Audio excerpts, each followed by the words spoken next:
सुप्रभात बच्चों। आज हम कक्षा 11वीं में अभिव्यक्ति और माध्यम पाठ्य पुस्तक में पाठ नंबर 2 पत्रकारिता के विविध आयाम पढ़ेंगे।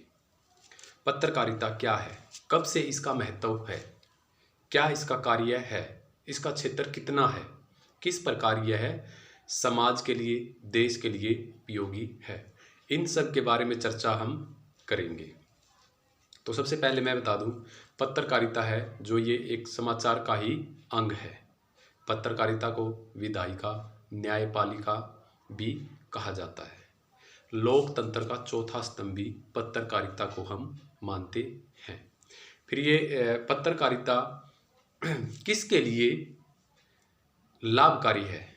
यह आम जनता तक देश विदेश की खबर, कहाँ पर कोई घटना हो गई है, कोई शिक्षा से संबंधित, खेल कूद, मनोरंजन, किसी भी प्रकार की सामग्री हो, वह आम जनता तक पत्रकारिता के माध्यम से पहुंचती है। ठीक है, तो फिर कहता है कि पत्रकारिता का क्षेत्र कि इसका क्षेत्र है, इसका दायरा है, कितना है। पत्रकारिता को सीमित करना यानी कि एक बंधन में बांधना नामुमकिन है। पत्रकारिता का क्षेत्र इतना व्यापक है, इतना विशाल है कि देश विदेश में जहाँ तक हमारी नज़र नहीं जाती, वहाँ पर एक समाचार पत्र की नज़र जाती है। यह समाज के लिए बहुत ही उपयोग है। समाज में रहने वाले व्यक्ति को ज्ञानवर्धक सामग्री देना पत्रकारिता का एक योगदान है। तो फिर ये कहता है कि पत्रकारिता क्या है, पत्रकारिता क्या है, किस प्रकार यह कार्य करती है।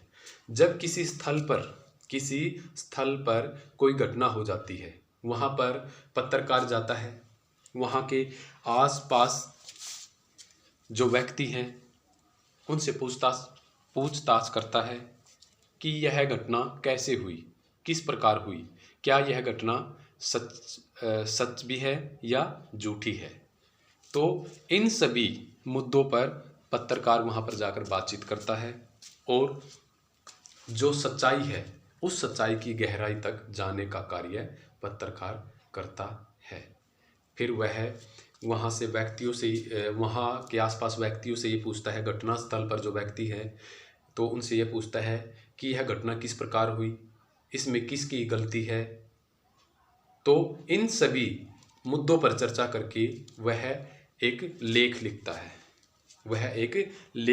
है और इन सभी पे चर्चा करके संपादकीय लेखन के पास वो पहुंचाता है।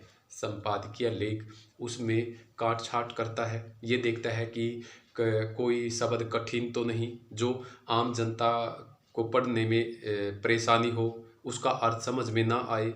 तो संपादकीय है उसमें काट छाट करके उसको आसान करके अच्छी न्यूज़ बनाकर, अच्छा समाचार बनाकर आम जनता तक पहुंचाता है। फिर कहता है कि जब वह संपादकीय लेखन उसको तैयार करता है समाचार के लिए, तो वह समाचार लेखन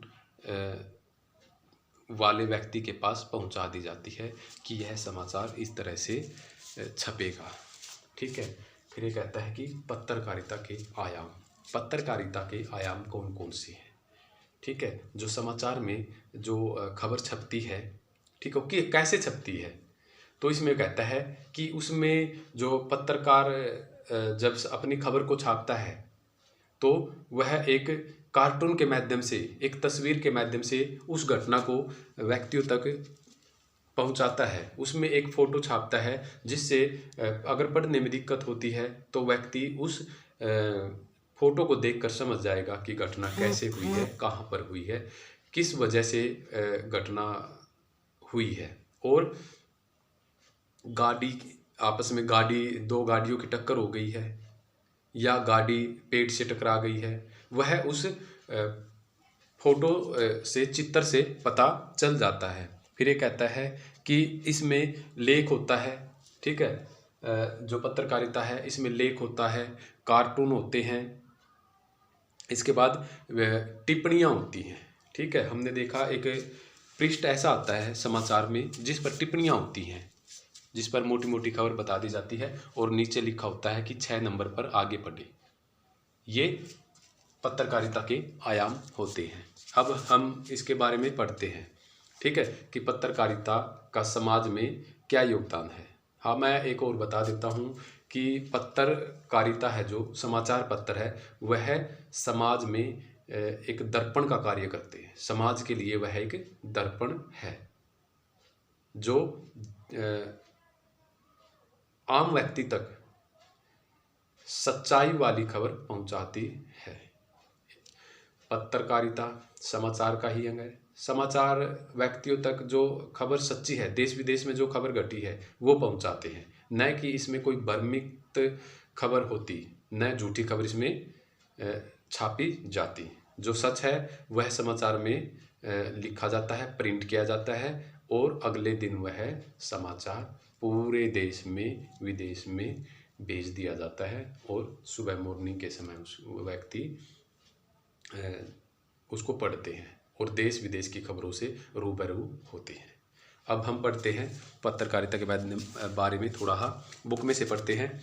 पत्रकारिता को विधायिका, कार्यपालिका एवं न्यायपालिका के अतिरिक्त लोकतंत्र का चौथा स्तंभ कहा जाता है। वर्तमान समय में पत्रकारिता का क्षेत्र अत्यंत व्यापक हो गया है, ठीक है। वर्तमान यानी कि आज, इस समय वर्तमान में पत्रकारिता है, इसका क्षेत्र यानी कि बहुत ही इसका क्षेत्र विशाल हो गया है, इसका दायरा है बहुत ही बढ़ गया है। देश विदेश में सभी जगह समाचार पत्र पढ़े जाते हैं। फिर ये कहता है कि पत्रकारिता का अर्थ है पाठकों या दर्शकों के सामने सच खबर लाना। पत्रकारिता का क्या अर्थ है, जो पाठक है, पढ़ने वाले, जो उसके दर्शक है, तो उनके समक्ष जो सच्चाई खबर है, जो सच है, वही उनको दिखाता है। इसके साथ साथ स्वास्थ्य, फिल्म, सौंदर्य, फैशन, विज्ञान, खेलकूद, कला, संस्कृति आदि के बारे में भी पत्रकारिता जानकारी देती है। फिर ये कहता है कि वर्तमान में ज्ञानवर्धक सामग्री जो है वह आम जनता तक पहुंचाते यानी कि अपने समाचार पत्र के माध्यम से, ठीक है। उसमें ऐड होती है जो वो उसमें मुद्रित होती है, छाप दी जाती है और जनता उस ऐड को आसानी से देख लेते हैं और पढ़ लेते हैं। फिर आगे कहता है पत्रकारिता का क्षेत्र। पत्रकारिता का क्षेत्र व्यापक होने के साथ साथ चुनौतीपूर्ण भी है। लोकतंत्र के तीनों स्तंभों की निगरानी करने के साथ साथ उन्हें सचेत करना, जनहित के लिए संघर्ष करना, जन सामान्य का मार्गदर्शन करना, जनहित के लिए कार्य करना आदि इसके दायित्व बन गए हैं। आज पत्रकारिता एक नए तरह का मिशन है, उसका कोई विकल्प नहीं हो सकता। राष्ट्रीय संकट के समय वह राष्ट्र का सच्चाई से साथ देती है। कितनी अच्छी बात इसमें कही है कि जब राष्ट्र यानी कि हमारा देश संकट में होता है तो पत्रकारिता क्या करती है, वह सच्चाई है जो उसी का साथ देती है। अब जैसे कि पूरा विश्व कोरोना महामारी से परेशान है, तो इसमें समाचार पत्र का क्या योगदान है कि जो देश में सच्चाई आंकड़े हैं कि कितने कोरोना मरीज हैं, कितने ठीक हो गए हैं, कितने व्यक्तियों की मृत्यु हो गई है, वे सभी आंकड़े जो सही हैं वह हमारे सामने प्रस्तुत करती है। पत्रकारिता क्या है? प्रत्येक व्यक्ति अपने आसपास घटित होने वाली घटनाओं के बारे में जानने को उत्सुक रहता है। नवीनतम जानकारी रखना मनुष्य का स्वभाव है, ठीक है। जो व्यक्ति है वह क्या सोचता है, वह कोई घटना है हमारे आसपास हो गई है, उसके बारे में जानने के लिए उत्सुक रहता है। एक जिज्ञासा उसके मन में आ जाती है कि आस पड़ोस में कोई घटना तो नहीं हुई है, हमारे देश में, दूसरे राज्य में कोई घटना तो नहीं हुई है, उसको जानने के लिए उत्सुक रहता है। तो वही जानकारी उसको समाचार के माध्यम से मिलती है। फिर कहता है कि नवीनतम यानी कि नई जानकारी प्राप्त करना व्यक्ति का स्वभाव रहा है और नई जानकारियाँ हमें मिलती हैं समाचार के माध्यम से, पता चलता है। जो व्यक्ति समाचार पढ़ता है उसको हर तरह का ज्ञान होता है। समाज में कोई योजना आई है, सरकार ने क्या योजना लागू की है, यह इस तरह की कोई स्कीम कोई लॉन्च हुई है, वह सभी हमें समाचार के माध्यम से पता चल जाता है। फिर कहता है, यही जिज्ञासा समाचार एवं व्यापक अर्थ में पत्रकारिता का मूल तत्व है। यानी कि यही जिज्ञासा क्या, व्यक्ति की नई नई बातें जानने की जिज्ञासा है, इनको सामने लाना पत्रकारिता का एक महत्व है। फिर ये कहता है कि पत्रकारिता का विकास इसी सहज जिज्ञासा को शांत करने की कोशिश के रूप में हुआ है। ठीक है, जो व्यक्ति की जिज्ञासा है, नई नई बातें जानना, नया ज्ञान प्राप्त करना, इसी नए ज्ञान को प्राप्त करने का कार्य कौन करता है, पत्रकारिता। और व्यक्ति की जो जिज्ञासा है, नई नई बात सीखना, नए नए योजना जानना, उनका पूरा कार्य कौन करता है, पत्रकारिता। और व्यक्ति की जिज्ञासा यानी कि व्यक्ति के अंदर की जो जिज्ञासा होती है वो शांत हो जाती है, किसके माध्यम से, पत्रकारिता के माध्यम से। फिर कहता है, देश दुनिया में घटने वाली घटनाओं को पत्रकार समाचार के रूप में परिवर्तित करके हम तक पहुंचाते हैं।